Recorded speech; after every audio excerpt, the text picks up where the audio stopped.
de loi de protection animale en Chine. Donc ça veut dire qu'on peut faire tout ce qu'on veut aux animaux. Shushai souhaite qu'on l'aide à faire pression internationale sur le gouvernement chinois afin d'aider la population qui souhaite protéger les animaux. Le 28 juin 2026, Wang Wang, qui est une chienne errante et qui était nourrie par des habitants du quartier, a été victime de la torture de 4 mineurs de moins de 14 ans. Ils ont battu les petits de Wang Wang de 2 semaines à mort et ils ont battu Wang Wang et ils ont mis le feu sur elle. Tout ça, ils l'ont fait en riant et en le diffusant sur les réseaux sociaux. Ces 4 mineurs n'ont eu aucune peine derrière. Au contraire, ça a été les voix des protecteurs des animaux qui ont été étouffées. Les posts de certaines célébrités qui dénonçaient ce qui s'est passé pour Wang Wang a été supprimé et les protecteurs d'animaux ne sont pas du tout protégés par la loi. Cette année, l'association China Small Association a rédigé une proposition de loi. Dans cette proposition de loi, donc on demande à ce que les actes de torture animale soient bien définis, qu'il y ait des peines fortes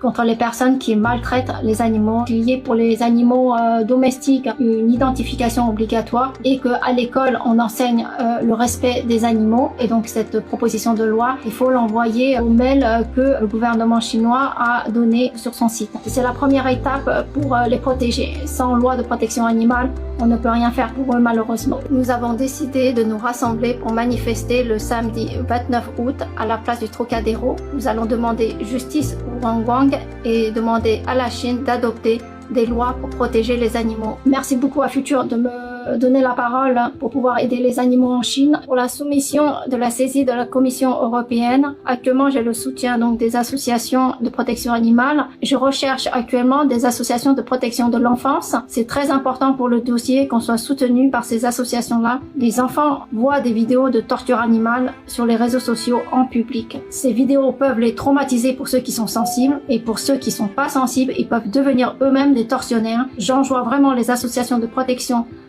des enfants, des mineurs à nous rejoindre dans cette déposition pour demander que les vidéos de torture animale ne soient plus accessibles en public sur les réseaux sociaux.